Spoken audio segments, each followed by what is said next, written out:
Erin Lowry.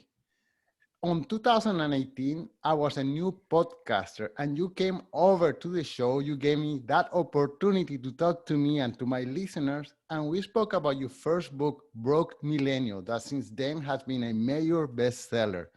And you have been busy because since then you wrote another book, a book about investing, and now you just wrote a third book. This one is Broke Millennial Talks Money: Scripts, Stories, and Advice to Navigate Awkward Financial Conversations. Erin, thank you so much for being here. Well, thanks for having me back. So, Erin, when I heard about your new book, I said, wow, what else is there to talk about money? I mean, there's already like a gazillion books about how to budget and save more money. And then there's another gazillion of how to make more money, whether it's real estate or stocks or having a side gig. And then, of course, there's another chunk of how to invest the gap. So I was saying, what else is she going to say? And then I saw the book. I said, wow, it's those awkward conversations that we don't get to have with our families, with our lovers, with our friends, with our coworkers. So yeah, I'm so happy you wrote it. You changed my mind right since page one. Oh, well, that's great to hear. Thank you. So how do you discover that this was the missing gap in the money conversation? There really isn't a book out there like it. And I mean, of course, as an author, you're always trying to find something that's got a little bit of an edge. And you're right, there are so many money books. It seemingly doesn't seem to matter the topic. There's dozens of books on it. And I started to realize, though, there are conversation books around relationships and money that focus just on romance. So how to talk to your husband or wife about money, how to handle money in a marriage, like all of those kind of, when you say relationships, people tend to default to romantic. But I started to notice a lot in the questions people were asking me directly and questions that I was getting interviewed for in the media, that so many of the awkward conversations are also, hey, mom or dad need to borrow money from me and I don't know that I can afford to do that. Or, hey, my friends have this really extravagant lifestyle and I really can't keep up with that. And those are also very intense money conversations with very important relationships in our life. And somebody needed to talk about how to navigate those. Wow, and you fill that gap.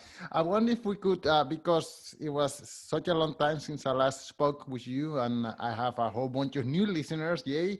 I wonder if you could tell us a little bit about your background. How is it that you ended up in this money path? I would say I fell into it, is the best way I can describe it. I am somebody who never really sought out a finance career. I don't have a finance background. And that to me is the big difference maker. I joke that my current career is really the perfect marriage of what I studied in college. I was a journalism and theater double major who now writes professionally about money. But what I do is I tell stories and I figure out how to take something that is overwhelming and complicated and turn it into something that is relatable and palatable and not condescending or preachy and really provide some level of nuance. And there's a lot of research that goes into it, a lot of interviewing that goes into it. And it is really a perfect blend of both journalism and theater in what I do. The way I kind of came to it was, and this is such a cliche, early, what is the like 2010 to 2015 timeline even called? It's not really early aughts, but whatever we're calling those years. It was 2013 and I started a blog and it was brokemillennial.com. And I started it because I was feeling really bored in my day job, classic story. And I missed writing and I just wanted a writing outlet. And I know myself and I know that I needed something really specific to keep me honest about continuing to write. And at around the same time, I was starting to realize how many of my adult friends, young adult at that, but adult, were starting to express in kind of coded language their anxieties around money. And listen, I still live in New York City, but living in New York, not making very much money. And I didn't feel comfortable, but I also didn't feel the same type of stress because I understood how to handle money because my parents talked to me about it. And I figured, hey, if I can be out here working 3 jobs, making like $23,000, $24,000, but feeling okay, I think I can share these lessons and stories with people. And that's how it all started, was me just writing stories about how I grew up learning about money, what I currently was learning about money. And it started as a blog and grew from there. Eventually I got a book deal, then I got some more, and it turned into just this whole path of trying to, I like to call myself a financial translator, trying to figure out how to take these complex topics and make it relatable for regular folks. Wow. Okay. So the way I see the book, you have four sections. One to talk about money with your coworkers, another one to talk about money with your friends, family, and your romantic partner. So that's four sections. Maybe can you share one awkward conversation that people have in the workplace? And this I'm totally blank because I have always been a freelancer. I really don't even know what is it like to be in an office with other people. So yeah, tell us what's happening there. I will also challenge that freelancers, I myself am also self-employed. It is perhaps more important for us to be having these conversations as well. And because I'm self-employed, those stories are also shared in that section. And I will tie it into the asking a coworker how much they make conversation, because that's pertinent for both traditionally employed and self-employed people. So for the traditionally employed, the threat level is a little bit different than for the self-employed, because for traditionally employed, so you're going into an office, you have bosses there. The concern could be if you start asking coworkers how much they make, it could upset your managers, your bosses. Now, in the United States, in most cases, it is illegal to fire somebody for asking a coworker how much they make. However, they can always come up with another reason to fire you. So you need to make sure you understand sort of the social dynamic, the work politics dynamic of your environment. If it is comfortable to ask coworkers that question, there's a few ways to go about it. But one is to have this kind of simple script of, I want to have a conversation with you about salary because I think you have some information that might be helpful to me. I am going in to ask for a raise, ask for a promotion, whatever your reason is.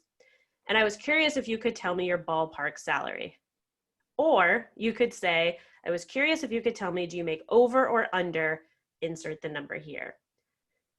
The reason it's important to ask is to start to assess, are you getting paid fairly? And also, what is the market rate for whatever your job is or the job that you want to get? You want to make sure to be asking people that are relevant to your actual job title. So who do similar work or similar work. If it's not comfortable to ask in your office, LinkedIn, those kind of platforms, really great ways to send that kind of script. Just start cold pitching people who do what you do in a similar size city or the same city in similar companies. Now, if you're a freelancer, same thing, reaching out to people, especially if you're about to negotiate with a client or have a client come to you and you're trying to figure out how to price your services, ask other people. And you want to be asking people who are at a comparable level to where you are. And if they're not, acknowledging that in your ask. You know, when you were in my position, what did you charge for XYZ type services? I one time had a very blunt conversation with a friend of mine, and I found out she was making $7,000 more than I was on a project. We had the same credentials, like every possible thing you really could be controlling for was controlled for. But I just had no idea what the market would bear. So I asked for a number. I asked for $3,000. I thought that sounded like a lot of money. It is a lot of money. And she also was working with an agent, so she had a better sense of what to ask for. And they asked for 10. And she got it. And I had no idea that you could ask for that kind of money for this kind of work that we were doing.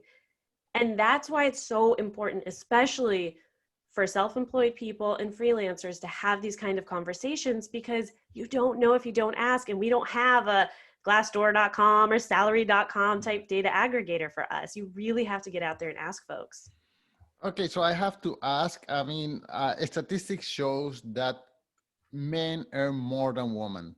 And the way that I have narrowed it down is that men are constantly, relentlessly asking for more, while women, they somehow feel like, you know, they're good for the moment and they need to build that courage to ask for the next raise.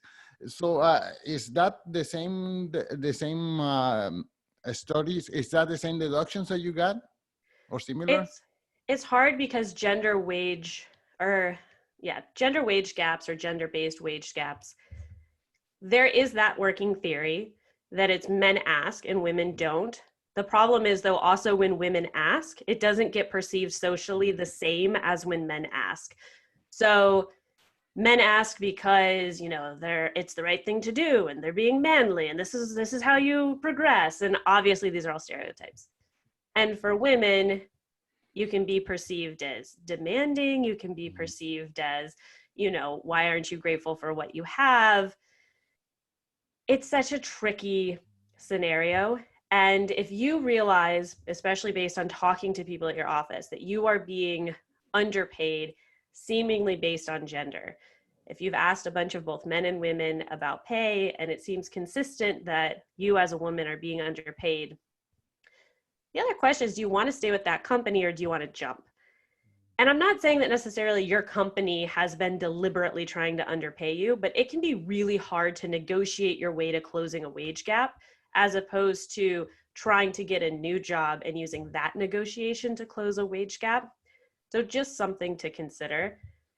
Another thing that I liked in terms of the negotiation advice in the book is one of the experts I spoke to, who is a woman, made the point of the language that we use. Instead of saying I deserve or I would like, you say I want. I deserve can come off as too forceful. I would like can come off as too wishy-washy and passive. I want is just nice, solid in-between language to use when you go in to have that conversation. Wow.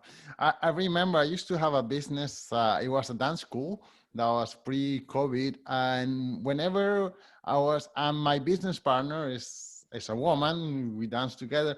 Anyway, whenever we had a new contract, we asked to submit bids for whatever.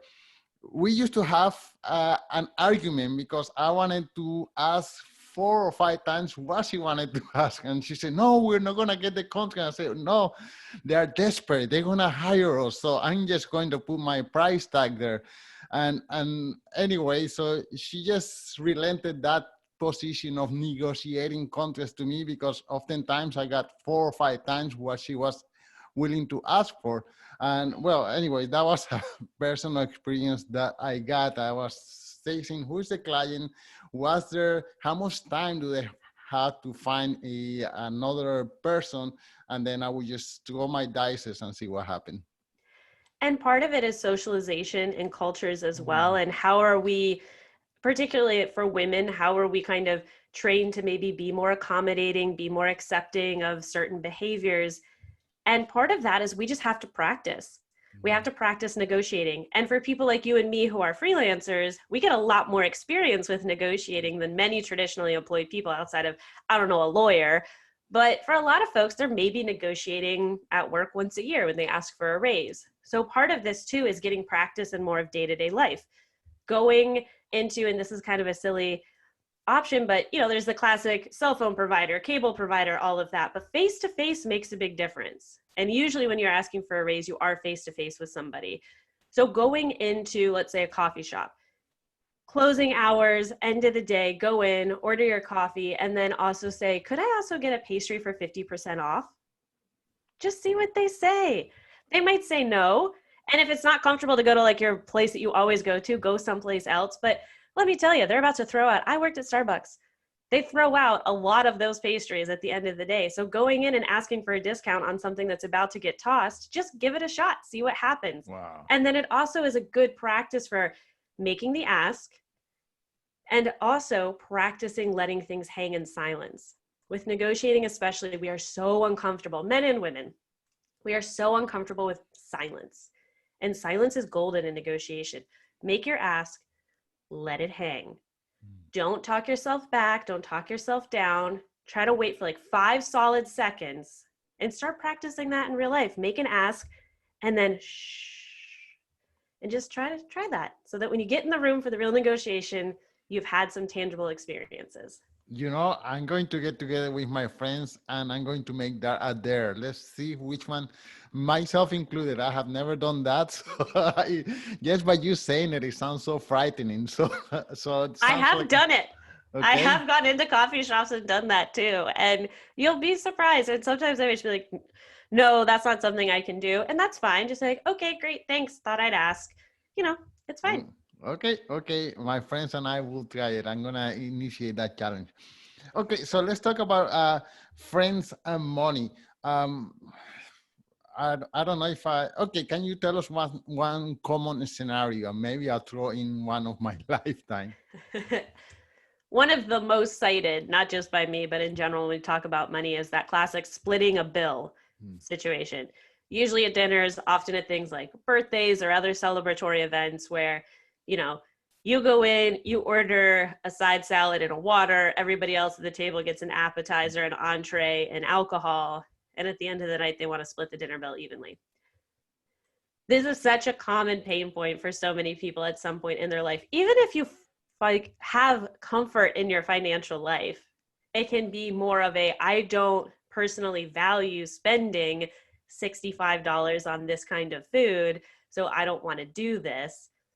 But you want to do it because you want to be there for your friend, you want to celebrate the thing, you want to make the memory. So a few things to consider. One, be honest with your friends about financial situations. I'm not saying you have to share your debt number, but just acknowledging the existence of certain financial struggles you're having in your life can be really powerful because it gives your friends context about why you might be saying no. So if you are struggling to pay off credit card debt, or if you're in the middle of paying off student loans, tell them. You don't have to say, I have $7,000 of credit card debt. You can just say, I don't think you guys know, but I actually am trying to pay off some credit card debt. And so right now, that's just not something that's in my budget, whatever they have proposed. Or you can counter, I really want to spend time with you, but instead of let's go to brunch, how about we get a pastry and go for a walk in the park? So you're saying no, but you're also providing a different solution to the quote unquote problem of you saying no. Now, when it comes to the split dinner bill, one is to be proactive. And instead of waiting until the end of the night when the bill comes, being upfront, hey, definitely want to celebrate with you, but I am on a pretty tight budget. If we're going to XYZ place that you picked, are you okay with me just paying for what I order? And making it clear up front. Or if you don't want to have that conversation because it feels too uncomfortable, I'd love to spend time with you, but how about I just meet you guys all for dessert at the end of the night, or for a coffee, or for a drink, or how about I meet you for a drink before dinner, and then we can catch up another time? Because then you're going and being social for part of it, but not having to pay for the full tab. Okay, wow, that's yeah, that doesn't come around in my circle too often. In my circle, everyone pays separately. But I've been struggling for financial independence for many years. So among my friends, I'm usually the one with the most money, but I'm also the cheapest one. I'm the one who spends the. And one thing that I have difficulty is I'm not a religious person, so I hate the whole concept of buying gift for Christmas. I just like this is like a commercial invention. This is not religious stuff. This is just Walmart and Amazon telling us that we have to buy stuff for Christmas. So anyway, when I go to a Christmas party, I'm usually the only one without a gift, and I feel so ashamed. But at the same time, I feel like this is ridiculous. Why should I spend I don't know my day buying stuff and for people who probably don't want the stuff? And I say it clearly. I don't want any gift. Please don't buy me anything because that's also like an imposition of having another coffee cup that when I already have 20 of them. So yeah, so that's my hang up. A couple of options. One, recycling something that you have in the house that is gently or not at all used and taking that if you want to seem participatory. But I also think that it's totally fine to set that healthy boundary. I don't want to participate in the gift giving this year, but I definitely am happy to come to the event.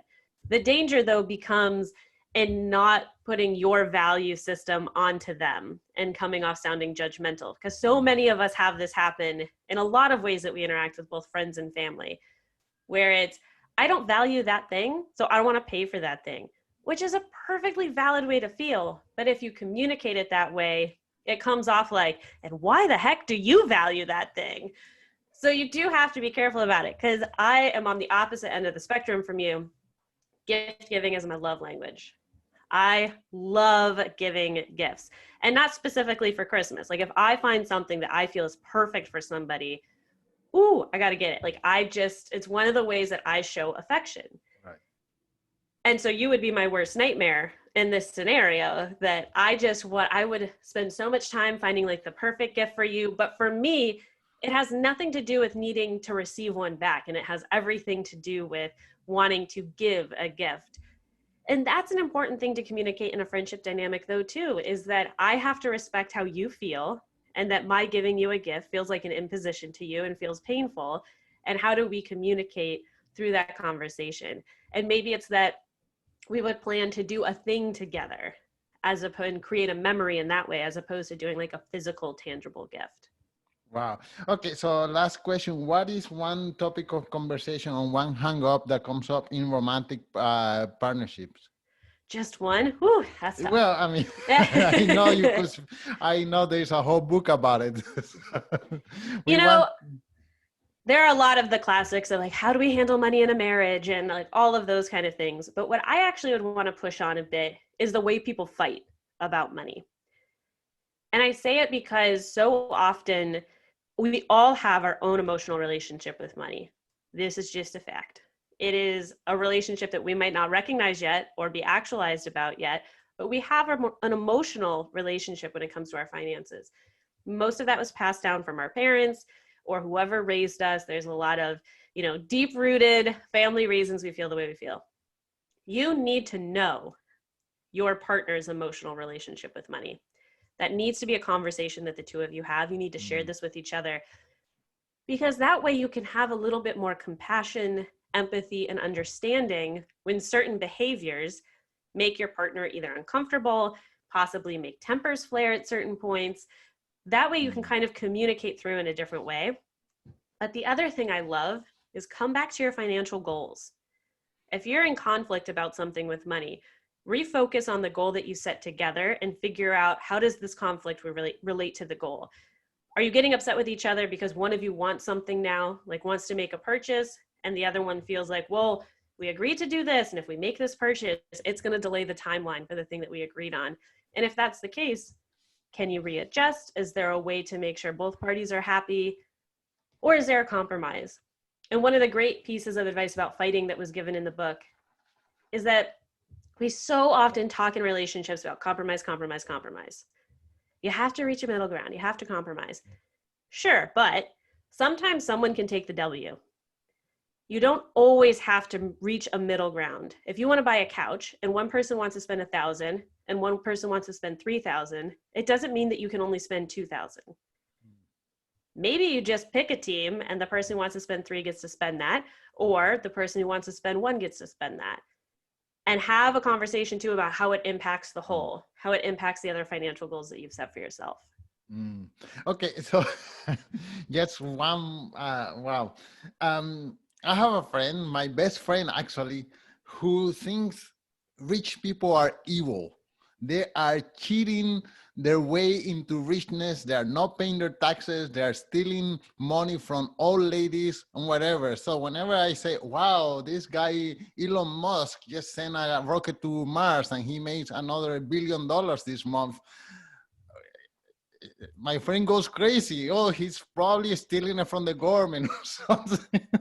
do you have any suggestion on how I can have an amicable conversation with my friend who hates billionaires, and me on the other spectrum, I like entrepreneurs and I admire them actually?